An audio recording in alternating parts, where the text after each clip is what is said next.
Let's talk about sports betting and SportPesa in particular. Ronald Karauri, of course, Captain Karauri, is in the studio with us, the CEO of SportPesa. Thank you very much for joining us. And let's talk, first of all, Tujiamini. That's the new promotion which you started. That got underway. I think it was launched on Tuesday at the Carnival. Just tell us more about it. Tujiamini, what we're trying to do, because even when we do surveys, we see a lot of Kenyans just attribute SportPesa with sports. We've done so much for sports, but what we've realized is that we cannot do all that alone. So we decided to start a campaign which seeks to get everybody on board, all Kenyans, all stakeholders, hopefully even the government, other corporates, so that we can all do it together. Our dreams are so big, and we are finding a lot of roadblocks as we try to push through by ourselves. So it's a call to all Kenyans to participate. I can give you details of how they can do that, but that's actually what Tujiamini is all about. All right, so when you're saying participating, I'm assuming you're talking about going to sports events, really sort of rallying behind our athletes, our sportsmen and women. Correct, that's one part of it, but then one thing we wanted to do is that, of course, Kenya is a sporting nation. We've been winning since the 1960s, but then it's very hard to identify talent. So we created a site, and the site is tujiamini.co.ke, whereby if you know someone who can play any kind of sport very well, especially the young people, you can upload their details onto the website. Then using our partnerships with the European teams, all like La Liga, Arsenal, for example, we can find a way of getting that talent together in one place and seeing what we can do to enhance that talent. We have some initiatives, but we are not able to cover the whole country. Of course, when we get all that talent together onto the site, then we can be able to at least now find programs where we can involve them. It can be any sport, football, rugby, cricket, whatever. Then we'll find a way of at least tapping that talent. That's one of the ways people can participate on Tujiamini. The second way is just by supporting the initiative, because if you go to the site, you can just pledge your support in the comment section, upload your photo or any image you feel like uploading, just to show support for the initiative, because we want to bring back Kenyans' love for the sport. It's the one thing that unites us. We have all this politics happening right now, but if we have sports happening, Kenyans remember the flag. So that's what we want to do. Exactly. Let's talk. I know you're being asked this several times a day about the future of SportPesa in Kenya. We're talking about this 35% tax. It was, of course, made into law by Parliament against sports betting companies. Now, that is on top of the corporate tax that you pay as well. Not happy at all. There's stories about you setting up your base in Tanzania as well. Just tell us exactly what's happening with SportPesa. Yes, of course, first of all, the 35%, I want everyone to understand 35% is on the revenue. This is before expenses, so it becomes very difficult for any business to sustain such kind of taxation. And remember, we still pay thereafter the 30% corporate tax. And, setting up in Tanzania, I think people thought we were moving our base to Tanzania, which is, of course, not true. SportPesa, we've been expanding to be a global brand. That's why we were in the UK as well. We'll set up in Tanzania. There are plans to go to South Africa and Italy as well. So it's not that we are moving base, because Kenya will always be the home of SportPesa. The name is very Kenyan. And everywhere we go, people know SportPesa as a Kenyan brand. So we're not going to move out of here. We'll do our best to challenge the taxation laws, because we strongly believe the way they were done was not correct. Hopefully, come January, we'll still be here. There'll be no 35% tax on revenue, and we can continue operating and supporting sports. This obviously affects your strategy because you've been sponsoring a lot of teams, a lot of federations, from football to rugby, you name it. You've also touched on volleyball as well, motorsports as well. You sponsor a certain team as well. How does this affect your strategy heading into 2018? It has a significant effect, because remember, when we have our business plans, you have a 5-year plan. And one of the things that was affected, for example, is because we wanted to invest in stadia. But then it became very difficult, because this is it's a long-term project. And we decided we need to at least stop those kind of projects until we are sure the business is sustainable for the long term. We also took on so many sponsorships. And the reason we did that is purely because we wanted to start that support to sports. And that's why Tujiamini campaign is even starting now. That means we are positive. We hope we'll be here for the future. But definitely, if the 35% is to come into effect, we'd have to rethink all those plans and really consider whether we're going to support the business first, because now the sponsorships become a load that you may not be able to carry with such kind of taxation. So as it stands, what's happening? Let's talk, for example, rugby. I know they're on tenterhooks, the biggest ever sponsorship in rugby history. Correct. What's happening as of 1st of January 2018?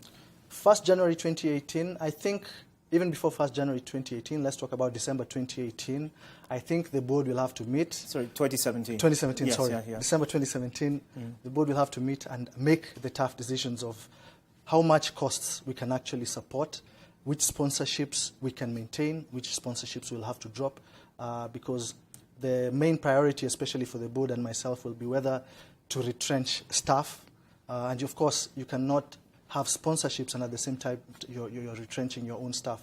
So those are the decisions we'll have to make come December this year before January 2018. But I must say I'm still hopeful that things will change before then, so I can only wait and see.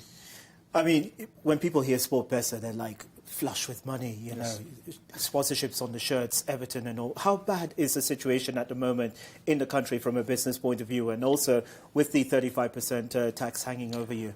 Yeah, I think we've not been affected as much as many businesses because we're not a physical location where people have to access.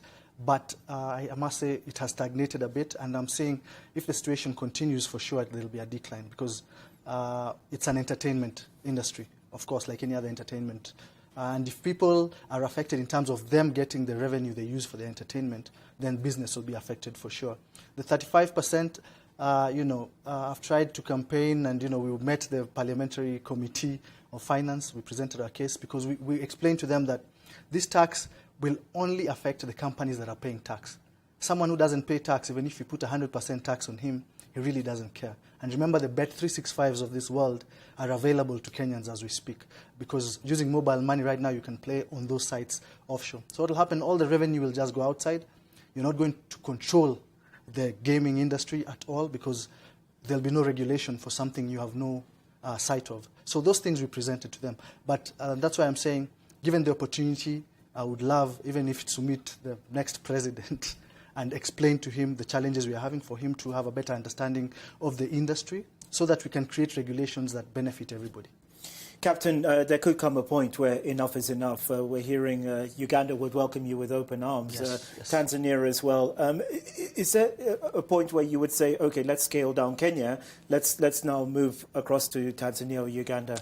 Yes, the expansion plan remains in effect because, as I said, SportPesa is becoming a global brand. So going to Uganda, Tanzania, and the rest of Africa definitely will happen, whether the tax is there or not. What might happen, of course, as you said, there might be, in effect, a huge scale down of the Kenyan operation based on the fact that the Kenyan operation itself may not be able to sustain itself. And that will probably just be a business decision based on the environment, the taxation environment at the time. So hopefully we don't have to do that because as a Kenyan brand, we would love to remain in the country. It would have to be a very difficult situation by the time SportPesa actually decide we are closing down operations in Kenya. So I don't see it happening in the near future, and I'm hopeful that the government will reconsider their stance on the tax. The government's argument is, it's harmful, it's addictive, yes. That this money is going to go into the arts and culture. There's going to be a fund set up for it. What are your thoughts on that? My thoughts on that are very simple because this is the same government that's supposed to come up with regulations. And I remember in the budget statement, Minister of Finance said, due to inadequate regulations, then we are raising the tax. But remember, they're the ones who are supposed to come up with regulations anyway. And as an association of gaming, because I'm the chair, we've been pushing from regulation from the onset. Because a lot of attention has come into Kenya because of the SportPesa brand. So you expect a lot of gaming companies to try set up shop in Kenya. There's definitely a need for regulation. The problem is 35% does not regulate. And even as KRA, when they presented to the committee, welfare committee, they presented that overtaxing might create a bigger problem because you create an underground market. You have people taking bets at home. You have people betting offshore. So it creates a bigger problem than it solves. So all it takes is for everyone to come together, stakeholders, because we are a misunderstood industry. Mm-hmm. Then we can come up with regulations together. How big do you see SportPesa getting? You've got your overseas affiliates. You've got in the UK, the English are asking, who's this SportPesa? I think there was even a certain backlash by Everton fans wondering who's this African company coming in, putting sponsorship on our shirts. I think it's Everton, you've got Arsenal. I'm not sure if you're still involved with Hull. Yes, we are. At the moment, still involved with Hull. You go to South Africa, you're on the shirt of Cape Town, the new Cape Town team as well. How far can you spread your tentacles in terms of the SportPesa brand? I think at SportPesa, what we've done as a business model has worked so far, and I think that's what we're trying to replicate into the other markets. For the UK, for example, 9 of the 20 EPL teams are sponsored by gaming companies. For you to break into that market without having any sort of sponsorship will be very difficult. And of course, the growth in such a market will be much slower than in an emerging market like Africa or Kenya, Tanzania, so to speak. So for the UK, for example, it's actually a necessity for us to do that. Then when we go into Africa, the markets that we go into, we have to replicate what we've done in Kenya because I think it's a formula that has worked so far. So we are trying to replicate the same. We are only expanding as far as is possible at the moment. We have many requests from other countries, not only Uganda, to spread into their countries. Because, of course, they've seen the development we've done in sport. And I think our aim is to be the biggest gaming brand in the world, not only Africa. So that's what we're aiming for. Fantastic. We do wish you the best of luck, of course, your talks with the government. We do hope something works out because we need you here in the country as, very quickly over the last couple of years, one of the major players in the Kenyan market. We're very proud of what you're doing.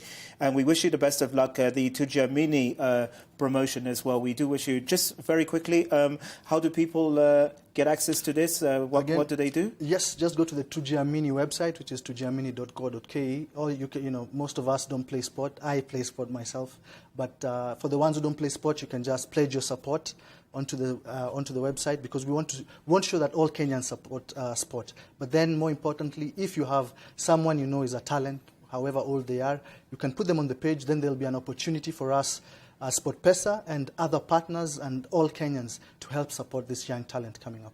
All right. Okay. We do wish you, of course, the best of luck going into 2018. Thank you. We hope that things turn around. And, of course, we welcome you back here at NTV. Thank you. That's Ronald Karauri, Captain Ronald Karauri, the CEO of SportPesa. Thank you very much for coming in. Thank you. Okay. And we'll be back in just a moment.